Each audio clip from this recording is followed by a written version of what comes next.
Assalamualaikum warahmatullahi wabarakatuh. We are from Group 3 and today we will be presenting on the case study ESP Audit Committee Charter. Before we get started, let me introduce myself. My name is RAUDHAH binti ROSLAN and these are my team members AUDINA FATIHAH, RUSYDINA ZAFIRAH as well as SITI AISHAH AMIRA. So now moving on to the issues of this case study. So we will be starting on the critical issues identified from our review of the ESP Audit Committee Charter. Let's begin with the first issue, the delegation of external audit fee management. In the ESP Charter, this responsibility is placed under CAE, who is part of the internal audit function. While this may seem efficient, it creates a clear conflict of interest. Why? Because by allowing the CAE to manage fees for the external auditor, the line between independent oversight and internal influence becomes blurred. This strengthens the principles of auditor independence and raises two major ethical concerns. First, objectivity. The external auditor may feel some pressure to maintain a favorable working relationship with the CAE. Even if it's unintentional, they may become hesitant to raise red flags or challenge internal audit judgment. Second, integrity. The auditor might withhold honest, critical findings, especially if there is concern that negative feedback could jeopardize future engagements or their fee negotiations. Now, moving to the second issue that relates to the financial literacy of the audit committee members. The ESP Charter assigns critical oversight responsibilities to the audit committee, yet undermines its effectiveness by requiring financial literacy from only the majority of members, not all. This shortfall compromises the audit committee's capacity to exercise sound judgment and increase the risk of weak financial governance. This is concerning because without adequate financial literacy, audit committee members may struggle to interpret financial statements, understand audit risk, or ask probing questions during reviews. This could result in misplaced trust, overlooked inconsistencies, or missed red flags in financial disclosure. Moreover, this also undermines the ethical principles of professional competence and due care. It also weakens the audit committee's ability to provide meaningful oversight, which in turn undermines the overall credibility of the financial governance structure.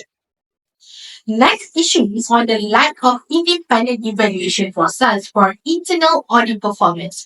The Charter does not specify who should assess the internal audit function, nor does it establish a mechanism for independent review, leaving this area vague and unmonitored.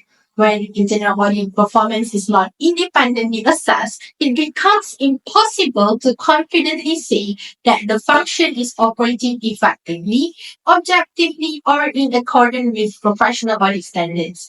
This exposes the organization to risks like management pressure, over-familiarity, and undetected non-compliance, all of which may go unnoticed in the absence of independent oversight. Now, the final issue is that the CAE is involved in evaluating the external auditor's performance, which is problematic. Why? Because the external auditor often assesses areas overseen by the CAE. So if the CAE is then asked to evaluate how well the external auditor performed, it creates a self-review track. Essentially, the CAE will be reviewing their own indirect work. Even if they try to be objective, there is always the risk of bias, selective evaluation, or unintentionally downplaying weaknesses that reflect poorly on the department. This is not only compromises audit objectivity, but also contradicts core principles of good governance, transparency, and accountability. Oversight must be independent to be effective, so anything less is simply not sufficient. So that is all from me. Thank you for your attention, and moving on to the next presenter. So now, I will be continue presenting on the piece of evidence and justification on the four key issues identified in the case study of ESP Audit Committee Charter within the Audit Committee framework. Issue 1. External audit fees oversight was given to the CAE. Evidence. According to the Guidance 9.3 and the Principle B of the MCCG 2021, the AC is responsible for establishing policies and procedures, including those that ensure the appropriateness of external audit fees to support a quality audit. Justification. Based on this, assigning oversight of audit fees to the CAE is inappropriate and contradict best practice in corporate governance. This delegation undermines auditor independence and objectivity, which are crucial for maintaining audit quality. The AC, as an independent oversight body, is the rightful party to manage audit-related matters, including audit fees, not the CAE. Second issue, majority members of the AC must be financially literate. Evidence, as stated in paragraph 9.5 under Principle B of the MCC 2021, all members of the audit committee must be financially literate, competent and capable of understanding matters within their scope, especially the financial reporting process. Justification, the ESP Audit Committee Charter currently requires only a majority to be financially literate. This creates a risk where the rest of the members may overly rely on others' interpretation, weakening collective independent judgment. To ensure each member can form independent and informed opinions, all members should have basic financial literacy, where this enhances effectiveness and the independence of the AC as a whole. Third issue, lack of independent evaluation of internal auditor performance. Evidence, Standard 8.4 of the Global Internal Audit Standards under Principle 8, oversight by the board, states that the CAE must prepare a plan for an external quality assessment and present it to the board. This assessment must be conducted at least once every 5 years by a qualified or independent assessor or team. Justification, without this assessment, stakeholders including the board and the audit committee can accurately evaluate whether the internal audit function is effective, objective or compliant with standards. This weakens trust, credibility and transparency in the audit process and may even reflect non-compliant with professional standards. Hence, an external evaluation is not just a good practice, but a mandatory control to uphold audit integrity. The last issue, CAE involvement in evaluating external auditor performance. The first evidence, paragraph 15.12.1 of the Bursa Malaysia listing requirements clearly states that the AC must review the audit plan, internal control evaluation and the audit report.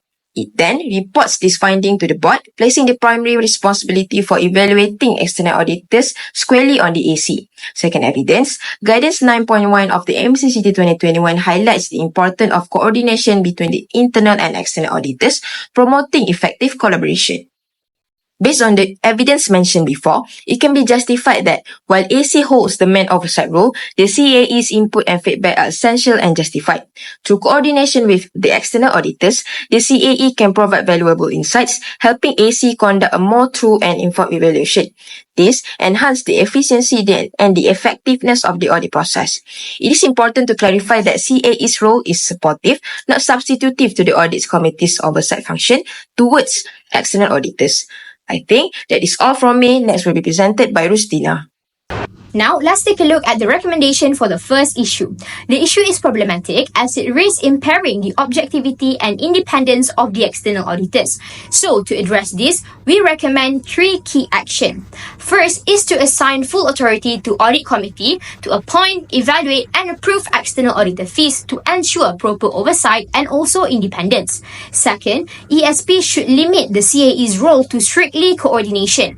This means that CAE may assist with communication between internal and external auditors, help arrange access to necessary documents or personnel, and inform external auditors about the areas that has already been reviewed by internal auditors only without them being involved in determining the fees.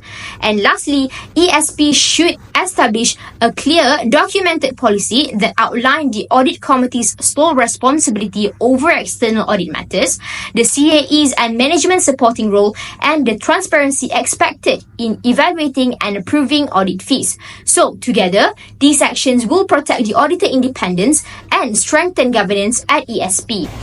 Thank you, Ms. RUSYDINA. Hello everyone. Now it's my turn to present on the reasonable and practical recommendation for issues identified in the ESP Audit Committee Charter.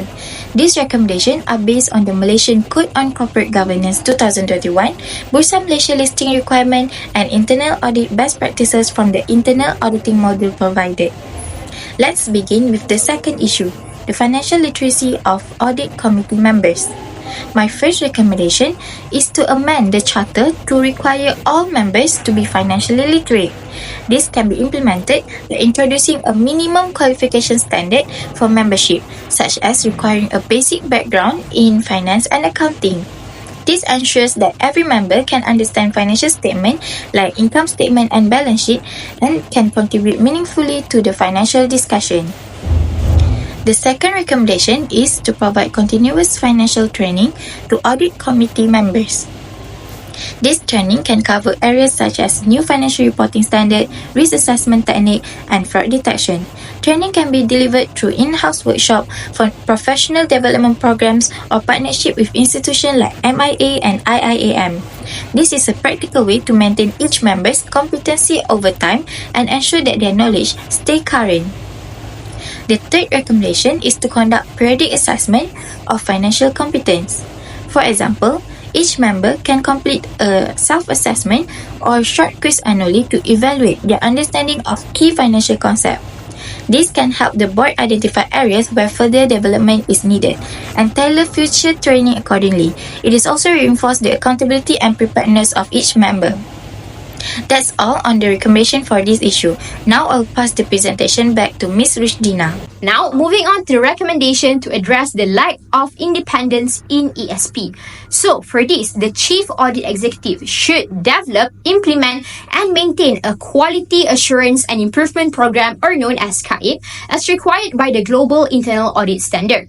First, ESP should do an internal assessment which consists of two components. First is ongoing monitoring, which provides a continuous oversight of the internal audit function. This can help to timely identify and correct issues, monitor compliance with the GIAS, and track progress towards performance objective. For example, ESP can monitor adherence to internal audit program and regularly review the audit files and also documentation. Second is periodic self-assessment, which offers a deeper review of the audit quality. ESP may perform self-assessment or allow knowledgeable internal personnel to assess them using tools such as questionnaires or interviews with senior management and the board to assess the performance and independence for further improvement. Next, ESP should also conduct external quality assessment. Under QAIP Standard 8.4, the ESP Chief Audit Executive must develop a formal plan for an external assessment and consult with the board. It must be conducted at least every 5 years by an independent qualified assessor with at least one member holding an active certified internal auditor designation. So, there are two acceptable approaches. The first one is a full external assessment where an external party will evaluate the same focus in internal assessment just now, and second is a self-assessment with independent validation where ESP will perform a thorough self-review which is then validated by the qualified external party. So, by implementing both assessment under QAIP, ESP gets to strengthen its internal audit function and boost stakeholder confidence through effectiveness, accountability, and credibility of its internal audit function. Thank you, Ms. RUSYDINA. Moving on to the last issue, the involvement of Chief Audit Executive or CAE in evaluating the performance of external auditor. My first recommendation is to amend the charter to clarify that the CAE's role is supportive, not evaluative. The CAE may provide feedback or observation, such as how well the external auditor collaborated during the fieldwork, but the responsibility for assessing audit quality must remain with the audit committee. The second recommendation is to establish a structured evaluation framework led by the audit committee. This framework can include performance criteria like audit effectiveness, timeliness, and independence. The CAE's input can be included as supporting feedback, but not substitute for committee's judgment. This ensures transparency while respecting rule boundaries. The third and final recommendation is to introduce a conflict of interest declaration for CAE. Whenever the CAE provide feedback on the external auditor, they should formally declare whether overlap exists between the internal audit scope and the internal audit work they oversee. This promotes transparency and preserves objectivity of the internal audit function, in line with the best practices outlined in the internal auditing module. All the recommendations me and my group mate propose are not only aligned with professional standard, they are also practical and easily implemented within most corporate governance structure. That's all from us. Thank you for your attention.